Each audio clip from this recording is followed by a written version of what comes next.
Assalamualaikum warahmatullahi wabarakatuh.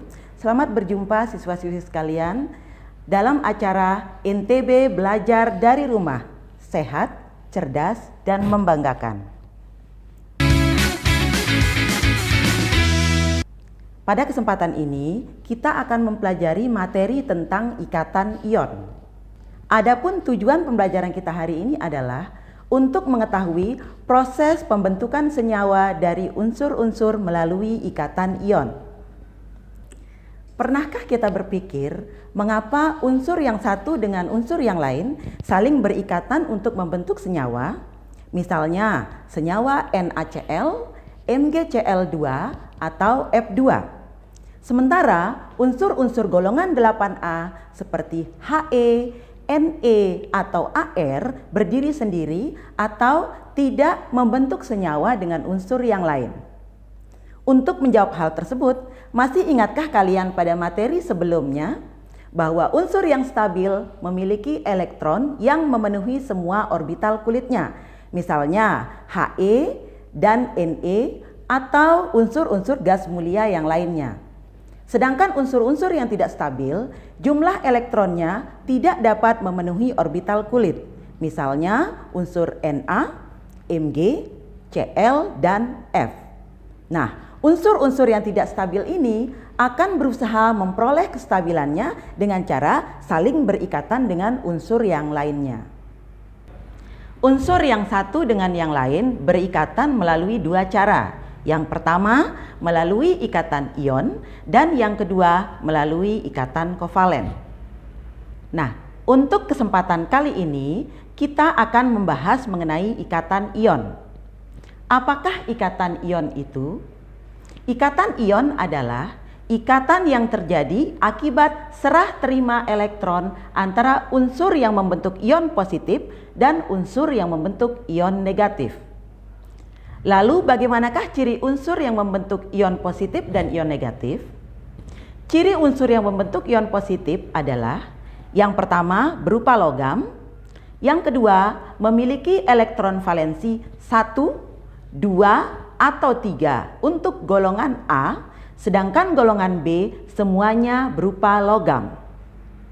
Kemudian ciri unsur yang membentuk ion negatif adalah yang pertama berupa non-logam dan yang kedua memiliki elektron valensi 4, 5, 6, atau 7. Kemudian bagaimanakah proses pembentukan ikatan ion itu?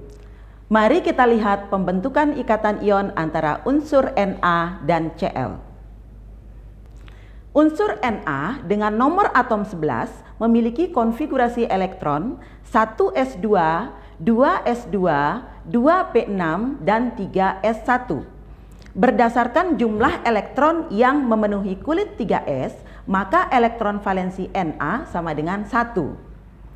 Sedangkan untuk unsur 17Cl memiliki konfigurasi elektron 1s2, 2s2, 2p6, 3s2, dan 3p5.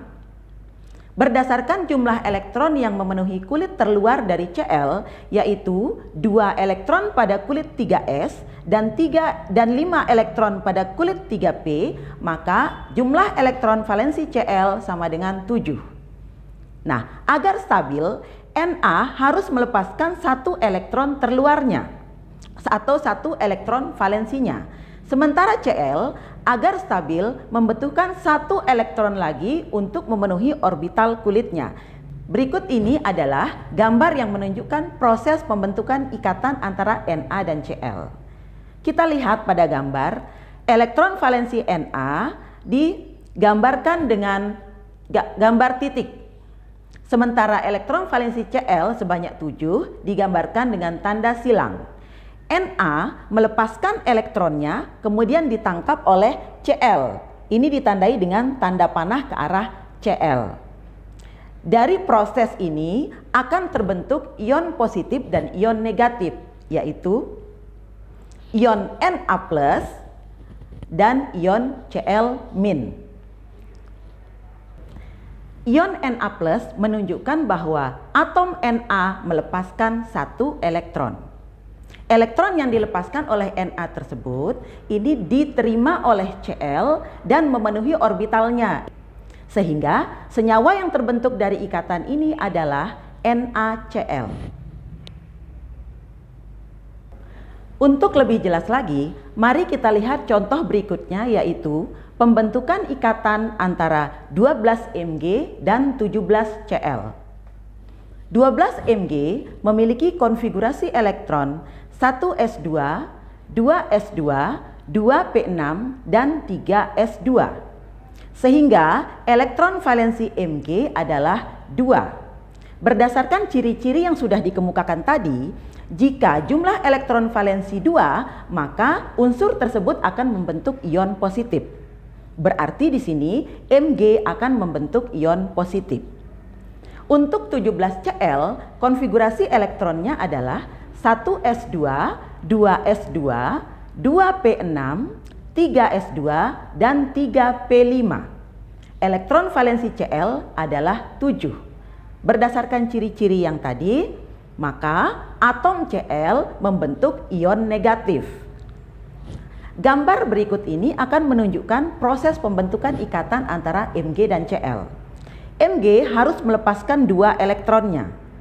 Sementara Cl hanya membutuhkan 1 elektron untuk memenuhi orbitalnya, yaitu 8 elektron yang mengelilinginya pada kulit terluar. Sehingga untuk dapat membuang kedua elektron dari Mg, maka Mg membutuhkan 2 atom Cl, yang masing-masing atom Cl menerima 1 elektron. Senyawa yang terbentuk dari ikatan ini adalah Mg2+, menunjukkan bahwa Mg melepaskan 2 elektron ditambah 2 Cl-, angka 2 menunjukkan ada 2 atom Cl yang terlibat dengan masing-masing Cl menangkap 1 elektron, sehingga menjadi -1, menghasilkan MgCl2. Cara mudah untuk menentukan rumus senyawa yang terbentuk dari ikatan ion adalah jika atom A dengan muatan X+ bereaksi dengan B dengan muatan Y- membentuk senyawa, maka muatan A berupa X+ akan menjadi valensi untuk atom B, sehingga X tersebut ditulis di sebelah kanan atom B.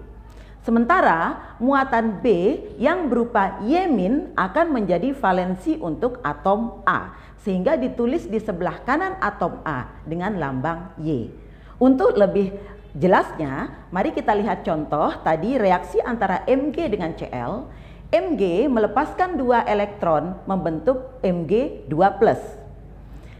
Muatan 2+ dari Mg akan menjadi valensi untuk Cl, sehingga di senyawa yang terbentuk menjadi Cl2.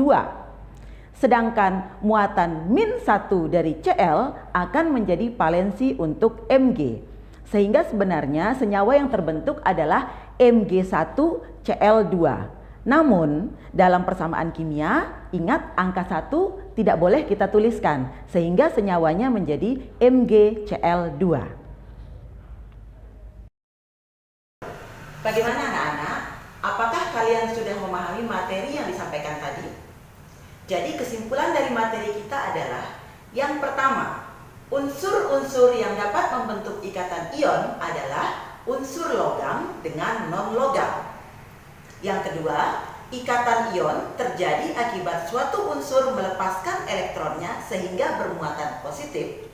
Ingat, unsur yang melepaskan elektron bermuatan positif dengan unsur lain yang menangkap elektron dan bermuatan negatif.